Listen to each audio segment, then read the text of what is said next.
You had a good day? Yeah. Stop fucking with your chin. Seriously. Yeah. I know, it's really hard. I just want to make sure I look okay for you guys. Yeah, you look sexy. Some all the angles time. are, or that my boob doesn't come up. You're full blown naked on Zoom. How are you not going to look good for us? Yesterday, I was with my friend Sommer at this coffee shop that we really like to go to. And she was wearing this tiny little shirt that she said was her mom's old bra. And then she was going inside, going to the bathroom. They're like, oh, you need a mask to go into the bathroom. So she lifted up her shirt to use it as a mask. And she didn't realize it. She walks in and she flashed 3 of the owners of the cafe. Hey, welcome to Tip and Tell, baby. A casual conversation with professional artists. I'm your host, Sid Williams. Standing up is a whole different thing, Sid. I'm not. Do you feel powerful? I feel like I'm on stage at a comedy show. I feel like you're doing great. I feel like this is going to empower you. You should try should we set you up standing? Or yeah, not? let's set me up standing. No, it's too late. Ian's standing and it looks really good. We already started. He looks like he's in a show. I'm recording, by the way, but I didn't see you stand. I have too much shit attached to me to stand. I need a desk. I need to set that up for a different time. We need to get you a desk. We should just do the whole thing standing. You need to get a desk. Yeah, I'm not just slumping into the couch like a slump. That's what I feel like too. Olivia, do you ever DJ sitting down? Yeah, and I actually really like it. There's a few DJs who actually request to sit down, and if they don't have couches, they get really upset, and it's kind of part of their setup. And when we started doing during Corona, I started playing at home a lot more, which I used to never do. I wasn't like a type to practice and sit there and play or like make podcasts on my own. And so I would sit and play for hours sitting at my kitchen table, sitting down with the computer next to me, and I got used to it. It somehow became like the way I liked to play, especially for live streams where we would do at my friends' houses, and then it would be my turn to go play. And I would ask to kind of switch the setup and to be sitting down, and I got a lot of negative feedback. I was like, no, you can't play sitting down. You're playing dance music, like you're DJing. What do you think you're doing sitting down? Like they almost didn't want to let me, and I kind of had to push to be able to sit down to play. Yeah, that's great. Yeah, I mean, I'm glad you pushed. I'm glad you made it happen. Sitting down just transmits a whole different energy. It does. Yeah, it's much more calm. I mean, I think in a club setting, I don't think I could sit down unless it was more of like a slower. I would love to play sit. Like now, when I think about myself playing at festivals or in clubs, I do imagine it more in like of a chill out, spacey session where I can sit down on the floor. I love sitting down on the ground. Mm-hmm. I've done that before. I really like that. It's just like calm. Yeah, I don't it's need grounding. to be dancing all the time. Plus, yeah, it feels really good actually. You bring up a good point. Like music is everything. Style of music is everything. Like if you're playing something that is kind of mellow, sitting kind of makes sense. Okay, so I'm gonna get formally officially started. I'm here with Olivia Palma. She's just a fantastic, majestic, magical woman who I've had the pleasure of being friends with for a very long time. Olivia is a DJ. She's currently living in Berlin. We'll get back into her story, but I want you first to describe what a DJ is and how you make your music, and what the kind of nuances and differences between producer and DJ, beat maker. A beat maker, I'm not sure about. It's someone that just stomps. Well, a DJ is a disc jockey, which is the word that was actually used to describe DJ, which I think is really great. And not a lot of people know that.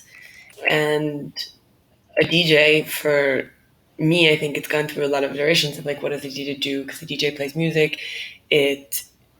One kind of creates an ambiance, but I think a DJ's job really is to create a certain journey that they can do with different types of music and different types of sounds and mix them together really beautifully. And this is, I think, the interesting part of a DJ that many people maybe don't realize, or, it's like, oh, you're just mixing music, or you're just, pressing a few buttons, or, playing music you really like. And I think that's a key factor, but there's so much to it of like really you're taking someone on a journey, you're creating a whole space, and the way you get there and what you choose to play and what you choose to kind of have come through in every element of sound, I think is what really sticks some DJs apart more than others. Definitely. Your pace is quite unique. I thank you. A producer is somebody who's actually making the music that a DJ is then mixing. And a beat maker is, I'm sure like producers are beat makers, they're making beats. And you start out when you're producing a song, like you start out making that beat. And then it goes from there into songs and tracks and then into mixes. And producers need DJs to play their music, and DJs need producers to make the music. Where do you get most of your music from? I buy all of my music, and from Bandcamp is my favorite one to use because it goes directly to the artist. They take a small, like 10% fee. iTunes I've started using now because I've actually started mixing in a lot of different types of music or wanting to mix in. Like the other day I have to make a podcast for a label in Germany, and it's giving me so much problems, but we can talk about that later. Aye. And I bought a track of like Pink Floyd, I have Fleetwood Mac, I buy all these other tracks, different types of music that isn't electronic music, Pink and I go to Floyd iTunes to buy that. And Shine On You Crazy Diamond. Nice, beautiful. Just because I made love to it the other day, so. Yeah, you did. Solid song. I went through that minor 3-year phase of only listening to Pink Floyd. Did permanent damage. I also went there, and I think it's really important to have that phase and to really, oh my God, just really sink into Pink Floyd. Yeah, this is facts. So we're gonna back up on your journey just a little bit to maybe the day we met. We'll start there. Also, we already recorded this podcast, but Olivia. I wonder if we'll all get bored of it at some point. We're like, we know this. First time. We had some technical difficulties, and Olivia ended up in. My fault. I was the weakest link. No. Accidents happen.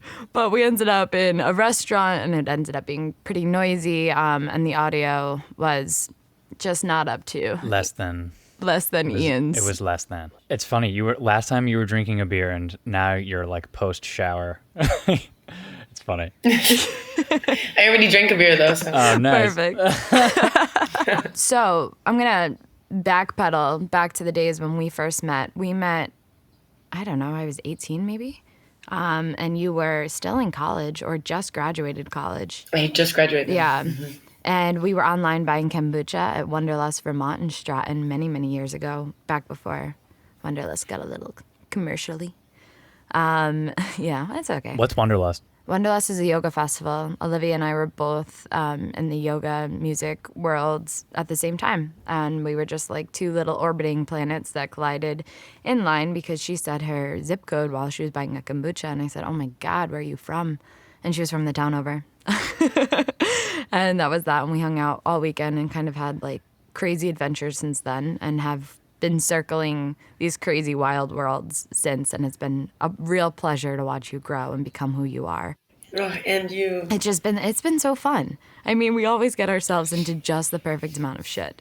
And also just the perfect amount of fun. Do we? Yeah, I think we do. Have we gotten into any shit? You get me out of a lot of my shit. What was one of these shits? And I get you out of a lot of your shit. Like you flying to Vermont with absolutely no transportation to that wedding. You know what I mean? Right. When my box of stuff got stolen after the long trail and you drove from Jersey with all the clothes, deodorant, everything. I had nothing at all for the whole summer. And you bought everything I needed, and I hadn't showered for 13 days, and you bought, I think you even bought a razor with you. Not that a razor is an essential item, details. but I mean, it is, no? I just shaved my legs in the shower, or just started shaving my legs again after an experiment of not shaving legs. How'd that go? In Germany, it's very common. Yeah. Whereas we're conditioned that women have to be hairless, and here it's you can have hair all over your body. But I decided through my experiment, I actually am somebody who likes to not have hair. It's important to know. You got to do whatever makes you feel empowered and good. So I don't think we get into shit together. We definitely get each other out of our shit. That's a really beautiful way to put it. Yeah. Supporting each other in what could be difficult moments, Just two solid friends pulling each other out of shit. Exactly. That's so beautiful. So you went to New York, and what happened in New York? Let's start the journey there. Well, I graduated from college, and Wanderlust was kind of the first place I went right after college, and it ended up being a very defining experience where I met you, which was really great, and we had a beautiful summer of lots of yoga, beautiful friendship moments, I'd say. Lots of yoga, music. Is that when we went to the Shaggy concert? I think so. Free Shaggy at Prospect Park. It was great. The summer stages. Also at that festival, I met Tyler, the founder of Runa, which is the tea company that I ended up working with a little bit in New York. And then I started working with a cold pressed turmeric juice company doing marketing for them, who I met at a yoga festival with you. Oh, yeah, I remember. Yeah. So and then wild. I still ended up working with Tyler. And then Tyler and I ended up working on a project in Peru that I worked on for 4 years of my life, when I was working on I was building a project in the Amazon jungle. Wow. And I would have never thought that from that Wanderlust festival, so many great things would come out of it. And that very much became part of my defining 20s. Yeah. What was it like to live in the Amazon? Oh, amazing. So nice. I mean, moments of being really hot and just exhausted from the heat. But living in the Amazon, I think, is kind of unlike anything else. The style of life is very different. Everything. You aren't even using cars that much. Music was always a really big part of it for me as well. In the night times, the jungle, the hammocks, it's softer. You're just surrounded by the immensity of the Amazon, which you can't get away from. And I think you almost start to get used to it until you suddenly don't have it anymore.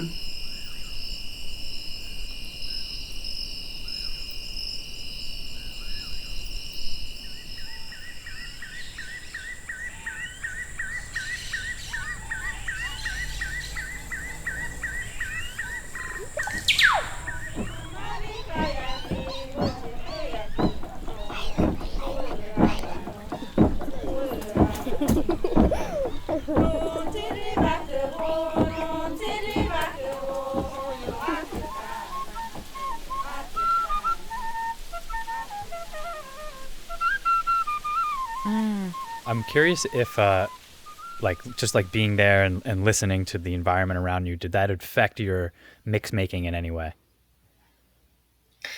Interesting. I don't know if it affected my mix making. I think the jungle experience in general has affected my mix making. I like this term that we've coined here. There is something, I think, a sensibility that I acquired from all the time I spent in the Amazon that I bring with me through that experience of mixing music. Today, actually, I'm going to go meet a friend, and I'm going to bring him some audio recordings that I took from the jungle with a Zoom, so that he can make music with them. Oh, awesome. I would also love those if you would be willing to send those to me. Yeah, for sure. Send me an email. You have my email. Send me an email. I'll share the drive. Word. Yeah, I have loads. Yeah, I bet. Sick. I bet. Oh, that's so exciting. And Olivia, you're Chilean, Yeah. so definitely the Amazon I am Chilean. is in your blood. I'm depending. My family is from Spain. Is that true? Oh, I didn't know that. Isn't your grandma is not Chilean? She was born in Chile, but my ancestors are from Spain and Oh, Italy. I did not know that. And yeah, and there's a little bit of Native American according to 23andMe. Oh, wow. Which we think that a Spanish family member went across on a boat and then somehow. Interesting. Which could explain. All right. Well, that all checks out. Holy shit, I never knew that. Did you live in Peru and Chile? I did. I actually moved back to Santiago as an adult to be closer to the Amazon, because I was going from New York to the jungle every few weeks, and then the trip was really expensive, and I was working with a nonprofit, and we had limited budgets, and then also it was just closer, and then I just started spending time in Santiago, and it was really nice to spend time in Santiago and to be there with my family. And during that time, the intensity of my trips to the jungle got a lot more frequent. So I would go for 2 days, 3 days, and then I'd come back to Santiago, and then I'd go back for a month and come back. And it's just easier to do from Santiago. Totally. And then in Santiago is really where I found music, electronic music. So you started DJing in Santiago, and then you got a gig that brought you to Berlin. How long were you DJing in Santiago? Before this, I didn't really listen to electronic music. I was much more of a kind of an indie, slow, ambient I think will always be one of my favorite styles of music. I grew up listening to Queen and ABBA and Bob Marley and the Beatles, it was just a really different musical genre that I would spend my time listening to. And then in Chile, I was on a road trip with a friend up to the Desierto Florida, which is a phenomenon that happens every year where the desert flowers. Wow. For only a little bit of time, for only a few weeks of time. It's so beautiful. And we were on a road trip up there. It was like 7 hours from Chile, and she played me this group called Matanza, which is also a pioneer in a way of the kind of electronic music that I play and now a lot of people play, which was downbeat, definitely more a little bit slower electronic music with lots of um, vocals, indigenous sounds, samples from very prominent Latin Oh my singers. God. What's the name of this group? Matanza. Matanza. Matanza. Excellent.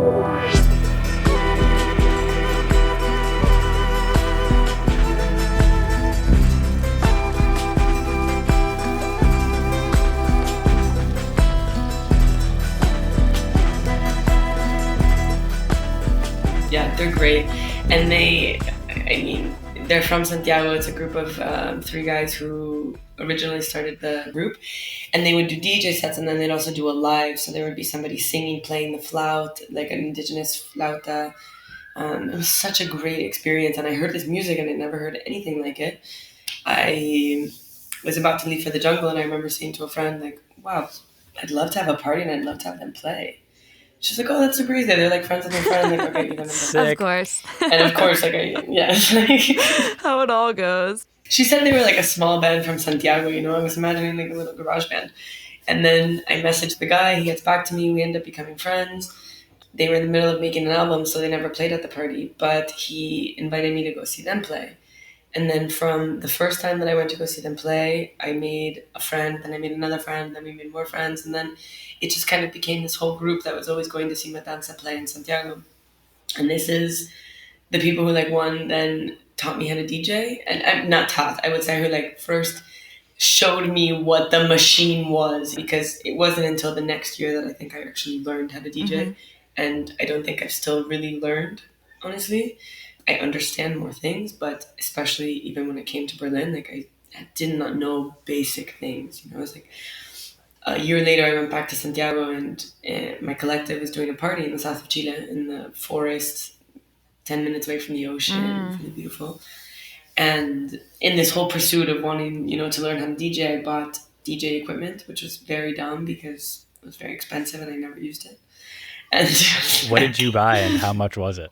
I bought a Pioneer XDJ that I split with a friend, and I paid $1,000 for it. Nice. It's a solid piece of equipment. He paid $1,000, solid. And then it would have been great, And then I went abroad to Europe, and he stayed with the machine. He said he was going to buy it for me.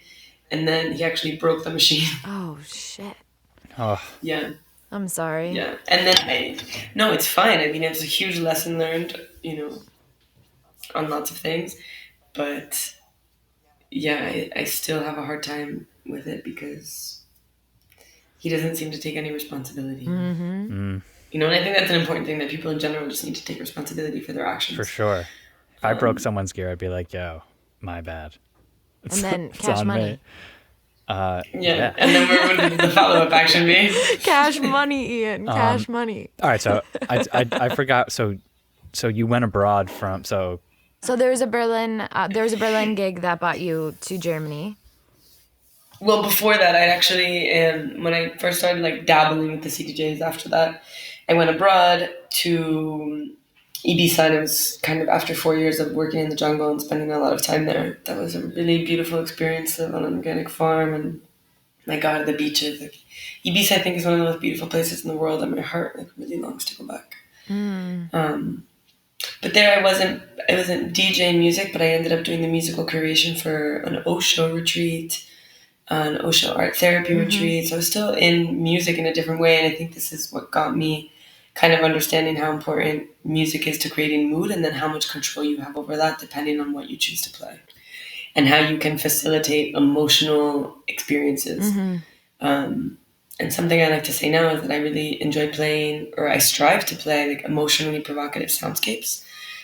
And I've come to terms with the fact that I'm not really a dance party DJ. I don't feel called to having a full dance floor, to making, people go crazy on the dance floor. I think it's fine and fantastic, and it takes a lot of skill, and I have a lot of respect for the people who can do that. But there is something for me that I feel much more connected to playing things that kind of like tickle your emotions. Maybe there's a little melancholy, there's a little bit of darkness, and there's sadness. And throughout the whole journey, there's kind of this squeezing and letting go of emotions and emotional experiences that hopefully at the end of it, you've either felt something very profound, let something go, realized something, or just connected more with yourself through that sound. Mm-hmm. I like the sets you create so much because often I feel rushed. And I don't like feeling rushed. I like being able to move at my own pace. And I think if you're an artist, you have to master your pace before you master anything else. And I feel like when I listen to your music, really helps me like be okay with slowing down and helps me be okay with my own pace because you're so okay with your pace. And it is really beneficial in that way. So thank you for making what you make. That's beautiful. Thank you. Is there a difference between the downbeat style of music in different places of the world, where like Chile or Berlin? Do you find any differences, or is it all kind of the same? Where I really think your surrounding influences your art, and at the end of the day, I think a lot of what we're doing is like we're creating culture. You know, as anybody who's an artist who's making something, like we are part of shaping what society is experiencing in this moment. And I felt in Chile, I mean, actually, fantastic question, because it's been a huge part of my process also of coming from being a DJ in Chile for the few months that I was there, where the music is much more tribal, indigenous, and Latin sounds, Latin vocals, much more like rhythmic and, you know, shamanic. I would even say like the shamanic down tempo got to be very popular. And when I came to Berlin, and there's a lot of producers making really beautiful downbeat, down tempo music. But I mean, you can take a song at the same BPM, and can just have the most drastically different styles. Where in Berlin, I feel like the downbeat is a little bit more rough, definitely a little bit more emotional with some melancholic undertones.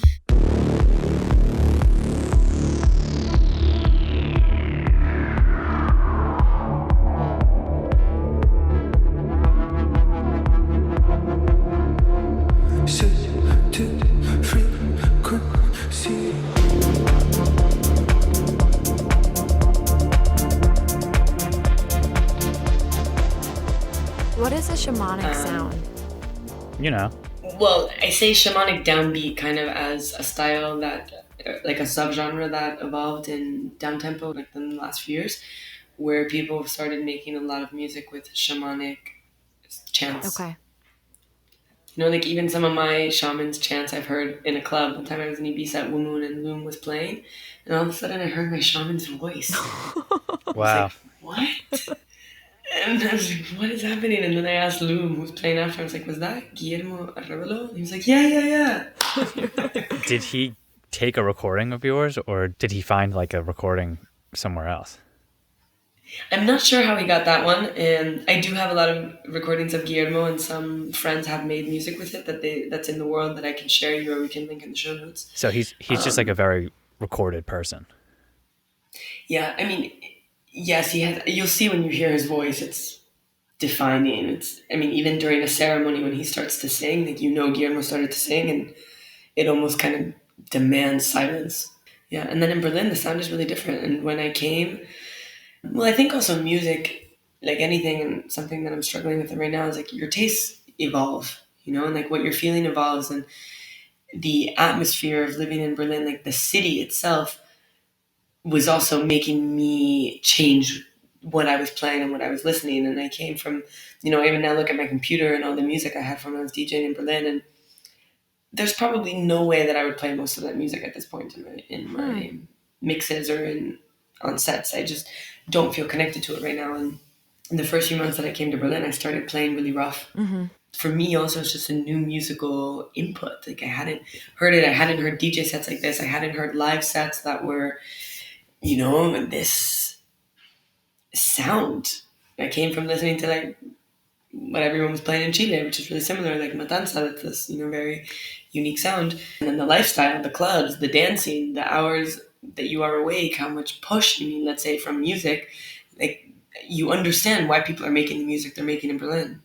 You know, and this is kind of where I go back to the original point of how we are creating culture. Like, we are creating this based on our experiences, what we're taking in, what we're living around us, and then how that's being transformed and told through sound or through art or through graffiti. Like, it's all going to change. Graffiti is going to be very different in Valparaiso than it is on the side of the street in Berlin. Totally. And I will say I am a little disappointed in Berlin. Like, graffiti doesn't really seem to be taken so seriously as an art. There's writing everywhere. Like, people in Berlin just like to write over any white surface or any wall or building, but it's not really art, let's say, or like a created finished piece. Street art's a complicated game.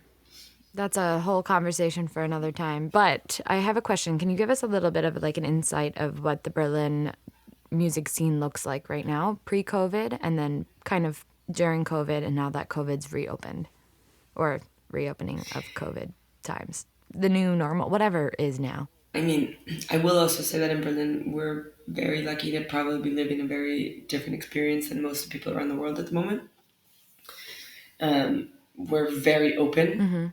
You know, I even played I had a gig 2 weeks ago, and I played, or a week and a half ago, and I played with my friend Harry Charles, playing the guitar and singing, and while like nobody was allowed to dance, and they were actually told like no dancing, and everybody stayed at their table. It's like Footloose. Yeah, we can experience these things now. That's crazy. Was it fun? Yeah, it was so fun. It was so nice. Oh, good. Yeah. But Prague and some friends had some gigs in Prague and in Poland this weekend. And I mean, full parties. Wow. You know, and in Switzerland also, a friend had a gig in Basel. They're really open, and they're doing open airs with face masks on. It's bizarre, but people are doing it. Okay, wow. Has it drastically changed? Like, was the music scene just so different before COVID happened? Like, what was a typical weekend for you? Wait, hold on. Can you hear the audio of the German in the background? Yeah. Okay, yeah, just wait a second. Are you able to translate? No, I can't even understand. I can't translate.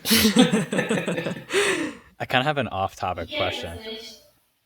Sure, now's the time to ask. All right, so when you came from Chile to Berlin, how long did it take for you to start recognizing or understanding the language of music that was being played in Berlin? Like, how long did it take for you to get adjusted to playing the music in the clubs? I still think I'm adjusting to it, honestly. Because now there's like a huge break in the chain. Yeah, but I also think that the music that I like to play isn't exactly what people in the clubs in Berlin want to hear. You know, in a typical setting. I think in some settings when I play it, people are very grateful to have a different style of music. But I mean, in Berlin, like, it's a historically techno-dominated city, you know, and it still is.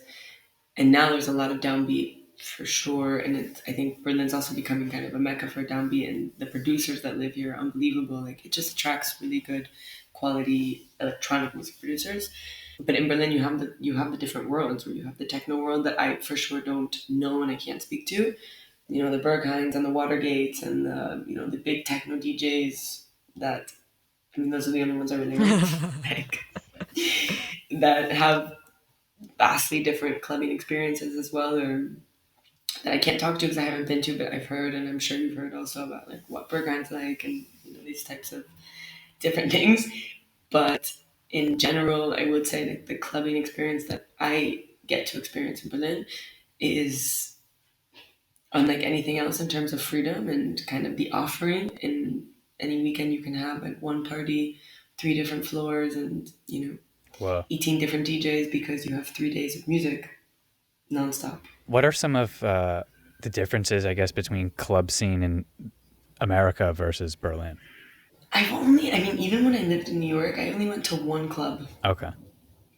Yeah, I mean, I could talk more probably to the differences of Chile, because this is where I actually started going to clubs. It's not something I used to do. Like, I really like electronic music. When I say it's new to me, like, it's new to me. It's like, yeah, okay. It's not something I used to even enjoy going to, because I kind of, in my head, I think I also just thought electronic music was techno or was faster, and that doesn't appeal to me. I never did. Yeah, because when you were living in New York, like, we weren't even going out. Yeah, and it's not something I did, It's like, I would spend my Friday nights going to kirtans or yoga workshops. You know, my like weekend plan was yoga Try and do intensives, nothing. like meditations, you know, like yoga outside. I was always going to the yoga events outside in the city. But I went to one club, and I remember I went with my sister, and I was like, what is this horrible place? Everyone was wearing really tight dresses and high heels and looked uncomfortable, and the music was bad, and it was so expensive, and I just didn't get it. And then in Santiago, I started to have a lot of fun at a club where it was just like, wow, it's so great to go dance to music that you like with your friends and go to festivals and have good sound systems. And it was really nice. It's a very different experience to be at a club in Berlin comparatively to Santiago or any other place or Madrid or anything, where it's very free. In general, personal space is so respected. Anybody's personal space is respected. What you want to wear, what you want to talk like, how you want to move. And it's just kind of understood that you can do as you want, you can look as you want, you can be as you want, as long as you're not infringing on somebody else's personal space. That's amazing. I don't know if I've ever had like a super enjoyable club going experience. Yeah. And it Possibly not. it sounds like it's, I mean, in the States, on an average night out, I feel like I'm just being assaulted in my ears. I find that the music in like your average bar is played so loud, way over like a normal decibel range, that it really affects people's like, I don't know, it affects people Safety. in the bar. Well, it's just like my example is like I can never hear anyone in a bar. Yeah. And I'm always trying to shout to have a conversation. So it's like it's my ears are being polluted. Not that the music is always bad. It's just that like it's just played way too loud. And it sounds to me that like in other places of the world, audio level is taken into account. Interesting. Maybe there's just more of a respect for one, people gathering and what that means. Like if you go to a bar, of course you want to be able to talk to your friends, you know? So it's like there's a consideration there that maybe isn't there in other bars. I will say the club, I mean, like ideally when you're in a club though, you want the music to be loud as possible, you know, and when it's not, you can feel it and then it actually becomes a like a con against the club of like, oh yeah, but that, you know, You like don't the sound feel it. sucks or Yeah. yeah, you can't control it. I mean, like that's also one of the reasons I think I have this voice of like you will strain your vocal cords trying to talk. Yeah. And I think that's also one of the things that's like, if you want to talk, go outside. Like I've had people around me on the dance floor, if people are trying to have a conversation, really tell them like kindly, if you want to have a conversation, please go outside. That's a fair point. Because in Berlin, also like what I found is like you're going to a club, like, and I do this too, and I've done it sober and everything, going to see a DJ because you want to dance. You know, like you want to experience that as if you're going to see like a concert. You know, it's like it's a big deal in a way for me of what I found.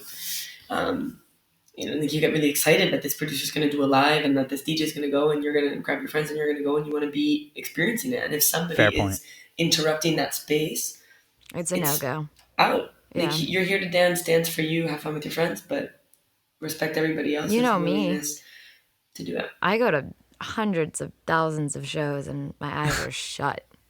And I have some form of pants where I can put my hands in my pockets and then I can just be in my world.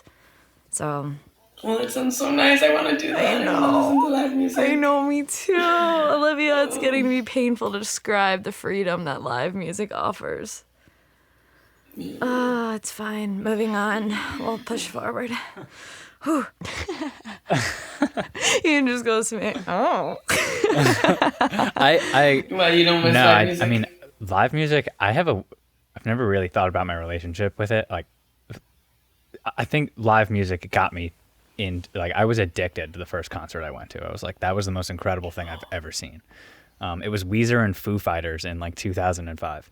Wow. And I remember just like the next day after the concert, I was just like, I need to see that again. It's like, I have to go again. All throughout middle school and like high school and into college, I was going to shows like all the time. And I think that like I kind of just like lost the drive to want to go see bands and shows live. I was starting to get like bored. I was like, I've just done this so many times. Maybe I just like need a different experience. I don't know. There hasn't been a band like I've really wanted to see And the bands that like I really did want to go see, I did see, and it was great. And it was nice in that experience. Maybe you need to go see Olivia play. Maybe. It sounds really interesting, like what you are choosing to play these days. It reminded me, I once saw Elijah Wood DJ, and he was playing just, I think, film scores. And it wasn't like for people to dance. It was really just like a thing to like listen to. And I was like, that was incredible. Wow. I asked him, what did you just play? Like, what was that for a certain song? And he gave me this look like, oh, you'd like to know, wouldn't you? And he didn't tell you? No. I was like, yeah, what was that one track? And he goes, oh, yeah. You know that's good. He didn't tell me. I don't understand why DJs don't tell people the tracks, It's like, some people get very, it's almost as if this invasion, or, you just did something that was really incredibly frowned upon. And I find the complete opposite experience. When people ask me what track it is, I let them take a picture. Mm-hmm. Or I send people the tracks afterwards if they really liked it, because it's music and music's meant to be shared. And if someone's asking you what track that was, like that track touched them. It was very interesting. Olivia, can you go into how the notorious Berlin DJ club scene started? I know last time we talked, you mentioned there's like an incredible, sustainable, free culture in Berlin where people put things outside more than other, like New York. People put things outside and they become, a part of homeless camps or just kind of rot in the street in New York. Completely. No, here is integrated into like the fabric of society, that the street is a place that you can go to get everything that you need, and then also you can give things that you don't need. And when the Berlin Wall came down, and this I'm hearing from a friend of mine who recounted the story that he heard from this woman that he works with in the music industry, who was one of the first people who started bringing Detroit techno DJs to Berlin and started doing techno parties. But when the Berlin Wall came down, one of the two sides, and I don't want to say which one because I'm not so fresh on my Berlin history as much as I should be, one of their currencies went up a lot, and they suddenly had way more money and more purchasing power. So in regards to that, they wanted to buy everything in their homes new. In order to do that, they took everything out, put it onto the street, and refurnished their apartments. And at the same time, as the wall came down and there was a sense of freedom, people found all of this stuff on the street, and they used it to furnish these spaces that they were creating to party and to dance and to enjoy and to be what I guess became clubs. And it's something that you see in Berlin now in a lot of people's homes. Like a lot of people's homes are found with things that they found on the street. It's amazing. Or forums. There's tons of groups in Berlin for things that you no longer want that are to give away. And I mean, you can see it. It's like one very handmade in terms of the wood and the architecture. Like, just stuff here and stuff there. And some nails that hang up this. And then there's a treehouse in the corner. And there's a swing. And there's a lamp that was found on the street, and the couch is graffitied, and nothing really goes together, yet it all goes together really well. And it just creates that space, And I think that's something about the clubs in Berlin that is so great also. They're just so, like, you can feel and you can see the detail and the touch that goes into somebody who decided to create this little corner, even though it's the most bizarre little corner you've ever seen, with things that I can't even fathom right now in my head, or, but somebody took their time to put that together so that somebody else would have a good experience there, and whether it's a phone that calls another club, or it calls a festival, and like things for you to put on, and costumes, or someone painting your nails under a curtain. Like, there's all sorts of stuff that happens that I think really make it the experience. And there's no phones in the clubs as well, and usually no mirrors in the bathrooms, which is nice. It's super nice. Yeah, my last live show was in Heidelberg in Germany. Right. But European venues definitely have a different feel. And also, like, Brooklyn now kind of has this weird, like, quasi-European touch to it, which sometimes happens. You think? Not all of Brooklyn, but some places of Brooklyn are getting to be more charming, not super industrial. It depends where you are. Brooklyn has so many different neighborhoods. It's kind of interesting now because all of the restaurants are, like, seating outdoors. So it feels more kind of like European. Like New York City, it's like everyone is outside, all the restaurants. Yeah, I sat and I listened to jazz in the park over the weekend, which was so nice. I just laid in Prospect Park and this trio was playing, and it was so nice. Why would you want to be inside anyway? I mean, it's true. It's overrated. It's true. Being outside and It's nice outside. Yeah. And it's even nicer to sit outside and sit next to the person you're with and just watch the streets and watch what's going on and read the paper with your coffee or read a book. This is true. I want to ask you, how has social media kind of changed your relationship with art and how that kind of affects what you put out in the world and how you put it out in the world? And Well, for me, funnily enough, like as Instagram grew, and I mean, also probably my own personal experience in the jungle in the last few years, that I used to share a lot more on Instagram than I do now. And now I found that recently I've started sharing a little bit more, but it became that I would only share about gigs, you know, and there was all these other things in between that I wasn't sharing. Another art for me, I feel, is photography, and it just wasn't something that I wanted to do. I somehow wanted to like run from social media, or I didn't see its point. I didn't want people to know about my life. I don't know, but I disengaged. And that meant also disengaging with friends, with family, with, you know, these people that you mentioned before. And I think it's just become kind of a weird game that I don't really know how to play. I want to share things that maybe some people don't really care about, and that's fine. It doesn't feel right to use it to promote myself, even though that's an artist in any way, or any individual, a freelancer, you know, a small business needs to do. I have a hard time looking at how some people sell themselves on Instagram. You know, let's say like DJs or things. I'm like, that feels so odd or weird or inauthentic. And my response tends to just be to not do it, which is also kind of sad. But social media is something that I use to connect with people always. Like SoundCloud, if I like somebody's song or somebody's set, like really liked it, I write them and I thank them. It does give us more access to people for sure. Like, and I see some of the people that I follow and that follow me on Instagram and how we interact. And it's like some of my favorite producers and people that I really look up to and people that I really admire. And maybe we're not actively engaging, but I'm thinking, you know, we're in the same world somehow online, and that is really nice as well, that I can share something that, you know, maybe would touch them, and that I can be aware of new music that they have or gigs. And social media for sure I used to know what's happening in the music world, of like, where can I go see this DJ, what kind of events are happening. Facebook I started using again just for electronic music events.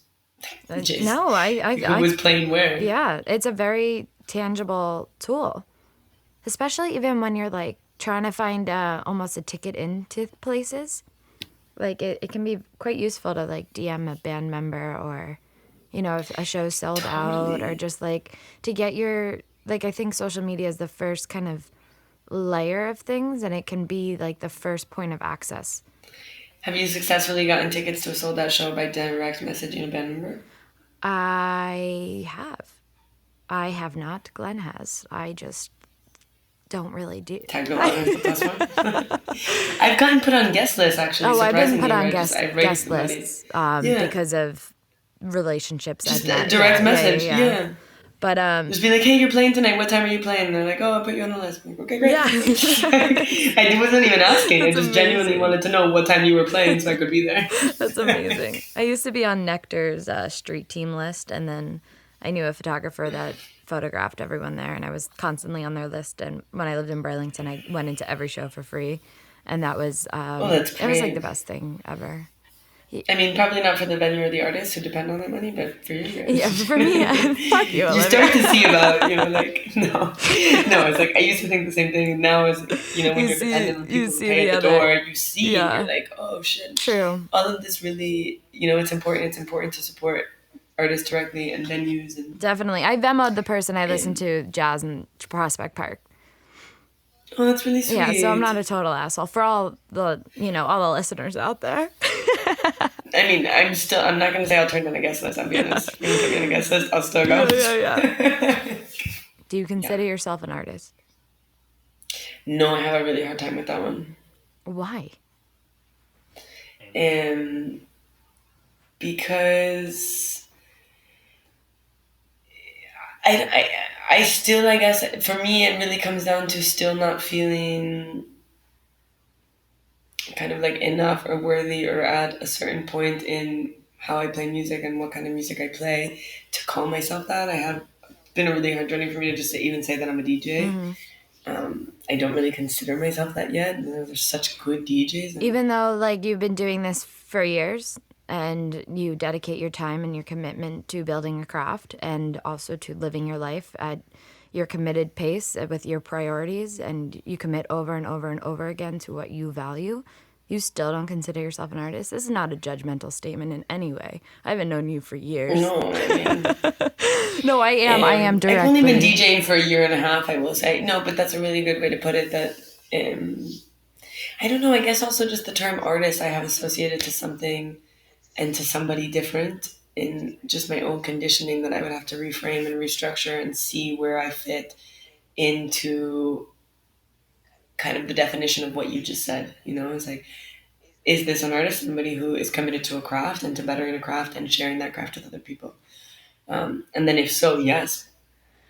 It is a really interesting question now that I think about it, because like surfers are artists at surfing, but like they're not like, I'm an artist, you know? They're amazing at the art of surfing. Just like I haven't listened to your mixes or anything, but I'm sure you're probably really good at the art of DJing. Right? Or am I just spewing nonsense? I could get better. Right. I feel the same way, because I feel like I can get better in terms of mixing audio and editing audio. I can get better at painting, but my objective is not to always get better. It's to like honor my experience and transmute things. And, you know, it's not necessarily to get better at a craft all the time. Like if an artist's objective was just to better themselves 24/7, like that's no fun. I'm just saying. I feel in the camp of not really identifying as an artist. It's hard for me to, it's like, I really don't know. So I feel you. I mean, I also had a hard time with this, so I have to respect that everyone has a hard time with this. It's hard. But I'm over it now, so I'm dragging people on to the other line. I mean, you're on a different level. Painting is so like, for lack of a better term, old, that like the association of artist and painter are really closely related. Do you know what I mean? Does that make sense? Sad life, that's why. But wouldn't a painter also be in the artist category? Totally. Where's next? Oh, actually, for me, it doesn't really feel like there is a next. What does feel like what I feel the most longing to do is actually to just find a flat, make a home, and be in Berlin, you know, and kind of like really settle down, really ground in, get better at my craft in the many different aspects that I, you know, want to express art, you know, through music, through sound, through video, you know, production, different things, and to just have like a home, to have a partner, to be with my friends, to have stability, to have structure in this way that I almost think I kind of ran from in other parts of my life. And that's really all I want. I don't want there to be a next. You know? Yeah, I want to be here. I just want to settle in. And I think that's the next phase of life, is really settling into a place. With that all being said, and settling down is wonderful, being able to be grounded and sustainable in your actions, do you think that being a DJ in Berlin will create this sustainable lifestyle? Like, is it possible to pay your bills and to be an artist? At the moment, no. For anybody, I think, as who makes their money playing music. Even the biggest DJs and the best DJs, I'm sure, are struggling with this at the moment. It's not what I consider to be my main financial flow or my main like career goal, you know. And I think this might also be why I have a hard time calling myself a DJ or an artist, because I don't feel good enough to live from it, and I don't want to. Okay.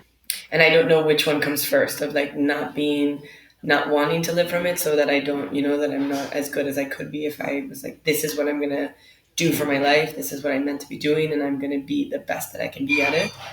Or the other way around, that it's like, I actually don't think I'm the best DJ in the world to be doing this, so I'm not going to live from it, and I'm going to do it for fun and to enjoy and to share music with my friends and to share what I can give with how I can give it. I don't think you have to know that answer right now either. I think you do is what feels good for as long as you do it, and then if it doesn't feel good anymore, you let it go. Yes. Oh, I just got a beer brought to me by my friend Lisa. Oh, thank you. On that note, do you have any plugs, or how do we listen to your music, or we're going to wrap this baby up? Yeah. And there is one thing I really wanted to say, but for me, the process of being a DJ in many aspects of pushing myself in terms of finding the art and then actually performing for people and being kind of what people are looking at. The whole experience of the last year and a half doing this has been very difficult for me as an individual. And within that, and all the times of going up to the stage and being really scared, being super nervous, being not like fully enjoying the moment of like, you're playing music for friends. How great. You're playing music you love. Like it's an incredible moment of elation. That's been a huge personal growth journey for me that I think a lot, that I'm very thankful for. Yeah. And I think it's really contributed a lot to the person I am right now, is kind of facing that fear every time and doing it and finding comfort within that. I still struggle with it for sure. There's always this fear of like, oh man, is this going to be good? Are people going to like it? Man, people don't like it. People aren't reacting. Oh no, I made a mistake. There's like so many things that come also to DJing on the spot, which I think is also something else that DJs really need to be admired for, is like creating music in the moment, and feeling like, oh, this would go really great. People like this, people like that. Like, it's a true craft, I think. And that's, it takes time to really hone. Absolutely. Do you have any advice for younger artists or emerging artists? Doesn't matter if they're, in their 20s or in their 80s. Play and practice. It's like play. Just do it. Find ways to play for people. I think that's one of the biggest things. And play what you want, because the minute that you start playing what you think somebody else could want, or not playing something because somebody could not like it, it compromises on what the most beautiful thing that you could give in that moment could be. Amen to that. Where can we find you? I'm on Instagram at Olivia Palma _. I just started one of these Facebook fan pages, I guess, what they're called. I was kind of tricked into it though. So if you want to follow me in there, I'd love more followers. No, I'm just kidding. I don't really use it, but on SoundCloud at Olivia Palma. And this is probably where I share the most content. Music I like, podcasts I like. I'm always sharing, liking, reposting things that touch me in some way. And I think that's always the defining factor of if something gets a like or a share, is like, whoa, this made me feel, or how much did this make me feel? And it's always like my barometer is like emotional intensity. So SoundCloud is definitely the place that could be found most often. I also love direct messages on SoundCloud because it's really exciting. It's like, it's an underrated social media network that I think not many people are on, so it's really fun. Hell yeah. Excellent. Do you have any like podcast sets coming up or virtual live sets coming up? I have a podcast that should be released on Saturday, and I'm having such a hard time working on it because there's a whole part of me that thinks we don't need another just electronic music podcast from me, because obviously there's feelings of like, I can't do what I would want to do, but also it's just not what I'm listening to right now, or what I'm resonating with. I'm listening to a lot of Pink Floyd and softer music. I'm listening to a lot of The National, like going back into this style. I was like, oh God, electronic music, no. You're like, this quarantine has changed me. Completely. And your music changes as well, always. And I think also as a DJ, when you're constantly looking for music, my ear is always on, like in bars, in restaurants. Every time I hear a sound I like, I ask for the track, because you just don't stop kind of curating that musical library that you have. It's what you have, it's your art. So it's like you're finding that inspiration as you go and wherever you go. And right now my inspiration is just in different types of sounds, and I don't know how to put that together in a podcast that maybe should be electronic music, Totally. Maybe you just do whatever you want and see what they say. Totally. And that's what I think I'm going to do. I think always starting and beginning there is a little bit tough. All right, Olivia, thank you. I love you. We'll have a personal phone call later. I love you, though, so much. Thank you so much for being on here. Thank you, Olivia. You. Yeah, it was really nice to see you, too. I kind of had this feeling, though, maybe the first one was better because everyone was, like, more excited about it. No, this was great. This was great. I think that we got into more stuff this time around. Okay, good. That makes me happy. Yeah, this was great. This is perfect. And I think this is, like, real. I think the market of this podcast is people that, like, I just want more people to do what the fuck they want, to like take space for themselves. And I think listening to people that do that is very encouraging. Yeah, I completely agree. And I think I myself need to do more of what I want to do. And we all just need to do more and care less about what people think. Yeah, 100%. It's like we all just need to create the space for ourselves so there's space in the world. Yeah, completely. You know, less grabby, more looking inward. But that's a personal opinion.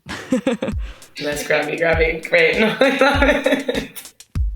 No, I love it. And I think what you guys are doing is so fantastic. So congratulations. Thanks. Thank you. I'm really proud of you. I'm proud of you. You keep doing what you're going to do in all the aspects. And I'll call you soon. I love you. Take care of your face. Bye, baby.